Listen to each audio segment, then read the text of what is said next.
Famille, comment le christianisme est-il entré en Afrique? Ces gens en soutane, quelle était leur caution morale pour venir en Afrique? Essayer de détruire notre spiritualité. Essayer de détruire l'âme de notre peuple. Écoutez et on commente juste après. Ce fut le 3 avril 1484, jour du baptême de Manisoyo, les représentants du roi Nzinga Kuvu sur la côte atlantique congolaise. La cérémonie baptismale débuta par un grand feu sur la place centrale de Soyo. À la demande expresse des missionnaires baptistères portugais, Manisoyo ordonna que soient brûlées toutes les statuettes mystiques, tous les masques et bâtonnets sacrés, tous les colliers et bracelets bienfaiteurs, toutes les figurines protectrices, toutes les reliques de la spiritualité Congo. En un mot, au bûcher tous les saints frusquins qui symbolisaient l'ancestralité pluriséculaire Congo de l'Égypte pharaonique en Banzan Congo. Tout brûla.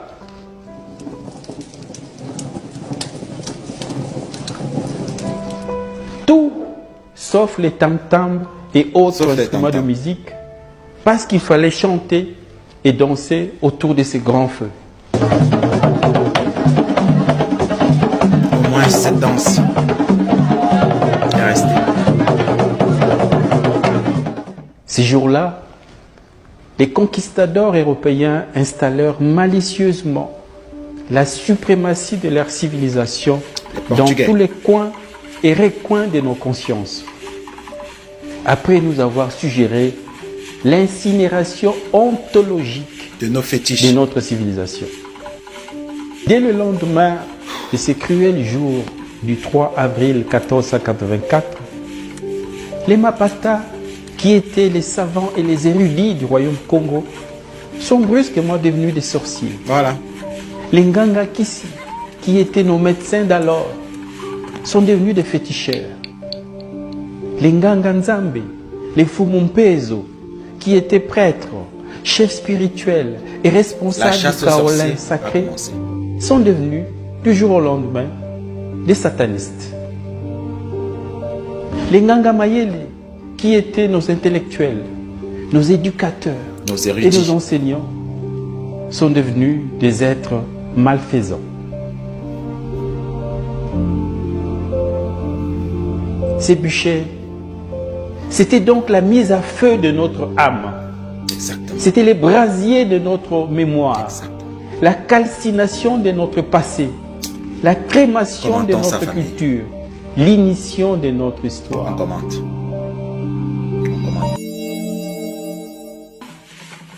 Le 3 avril 1484 fut le jour du baptême des Manisoyo de l'Empire du Congo. Et je rappelle ici, je l'ai déjà dit plusieurs fois dans mes lives, l'Empire du Congo, c'est le début, ou bien le Grand Congo, c'est le début de l'Empire de Couche, que je vais mettre là, je vais mettre juste là au fond. L'Empire de Couche, c'était le plus grand empire africain de l'Antiquité. Nos ancêtres sont partis du bassin du Congo pour aller créer l'Empire de Couche. Et je rappelle que beaucoup parlent aujourd'hui de l'Afrique centrale, mais ils ne savent pas que l'Afrique centrale partait de la Corne de l'Afrique jusqu'au golfe de Guinée. Le pape Nicolas V a écrit une bulle pontifex pour autoriser les Portugais, les barbares portugais, à venir détruire notre civilisation. Ils ont détruit toutes nos reliques, ils ont détruit tous nos fétiches, ils ont détruit tous nos objets de culte. Ils ont juste laissé les tambours. C'était une erreur d'ailleurs, parce que ces tambours-là, les danses que nous faisons autour du feu, ce sont des danses rituelles. Ces brigands ont installé la barbarie dans notre peuple. Regardez. Ils ont installé la barbarie dans notre peuple. Nos savants, nos grands prêtres, nos prêtresses sont subitement devenus des sorciers et des sorcières. La chasse aux sorciers et aux sorcières a commencé. Quelque chose qui existait en Europe pendant le Moyen-Âge, c'est-à-dire du 5e au 15e siècle. Ils ont transporté ça en Afrique. Et c'est comme ça que nos érudits ont été lapidés, ont été brûlés vifs. Et depuis lors, en Afrique, les gens ont peur des sorciers. Les gens ont peur des prêtresses traditionnelles, des prêtres traditionnels. Les gens ont peur de leur village. Les gens ont peur de leurs propres ancêtres. Ils ont peur de leurs grands-pères. Il est temps que notre peuple se réveille. Il est temps que notre peuple se réveille, famille. Ce que ces gens ont fait dans notre cerveau, ils ont enfermé notre esprit pour pouvoir laisser notre âme à la portée des religieux. Le corps, qui est la matière que nous avons là, le 4, n'est pas capable de se remémorer de ce qu'était notre âme. Pour ce faire, nous devons retourner à la source ancestrale. Nous devons retourner à la spiritualité de nos ancêtres. Nous devons accepter l'appel que nos ancêtres nous envoient toutes les nuits. Nous devons écouter ces appels. Nous devons se soumettre aux mannes ancestrales. C'est le seul moyen pour notre peuple de renaître. Ces gens ont aliéné certains de nos ancêtres par la force. Ils ne se sont pas soumis volontairement. Mais c'est aussi parce qu'ils ont eu peur à un certain moment de ça, de cette barbarie-là. Ils ont eu peur de la mort du corps.